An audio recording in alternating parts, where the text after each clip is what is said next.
Hey y'all, it's me, Latte, and let's get right into it in this video number 2 of this series. Not all corporate is the same. You got traditional versus medium versus very casual. So again, I'm gonna blame the panini. It's convenient, but also truthful.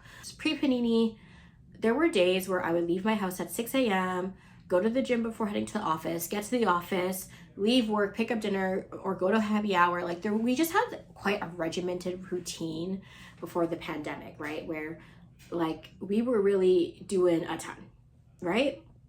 Now we have this weird mismatch of hybrid work. Some people are fully back to the office. So a lot of, things that we just knew to be a fact when it came to work and office politics and all of those things have really changed and really uprooted because of the panini, right? And so I think that's also what is contributing to a lot of these what is appropriate to the office situations. One thing to also point out is that pre-pandemic, there was a lot of dressing for your day and smart casual for work, right? And again, not all corporate is the same. So there are very traditional spaces where expectations are different versus, much more casual spaces, right? So it all depends on the context.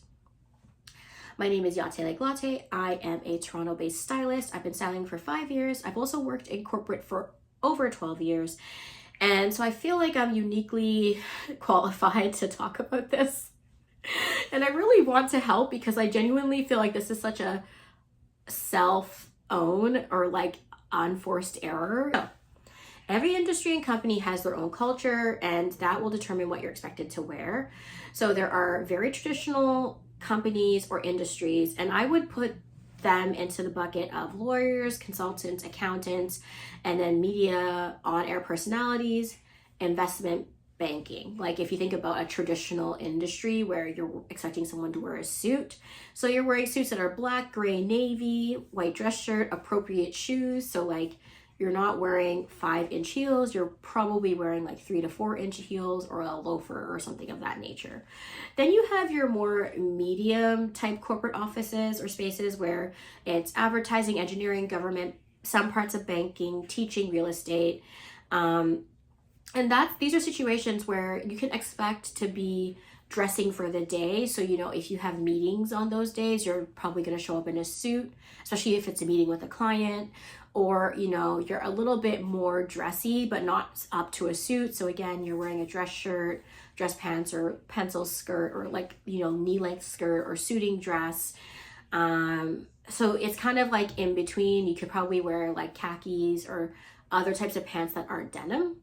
And then finally, you have casual, and I would say the industries that fall into that bucket are tech, marketing, smaller companies. Even in these instances, though, you should not be wearing ripped jeans. Just putting it out there, because I know when people do get to wear, casual clothes, I have seen some ripped jeans, and that's just not appropriate in a professional setting. So what does this mean? If you are interviewing for a tech job, again, I still would expect you to show up professionally in that interview, but you're probably not going to come to the interview in a full suit. Again, more business casual, if you will. But if you are working as a lawyer or a consultant, there is an expectation of formality because you are doing a lot of client-facing work. And so with clients, you always want to err on the side of caution and assuming that they're super traditional, right?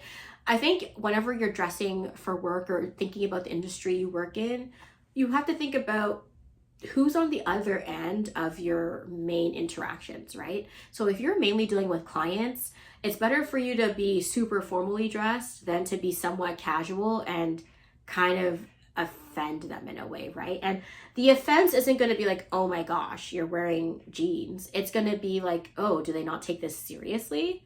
Because again, remember, our appearances matter and people form judgments based on those appearances. So to summarize, okay, think about the industry you work in or want to work in, and where do they fall on that spectrum, right? So number 2, is it a traditional industry where people dress very formal? Is it medium, so you're somewhere in between, formal and business cash? Or are you in completely casual and it's in the arts, tech, something like that, where it's much more flexible on what you can wear, right? So again, just referencing back to even my first video, when you get to the office or to the space, consider how everyone else looks and try to fall somewhere in that medium. All right, see ya. Ciao.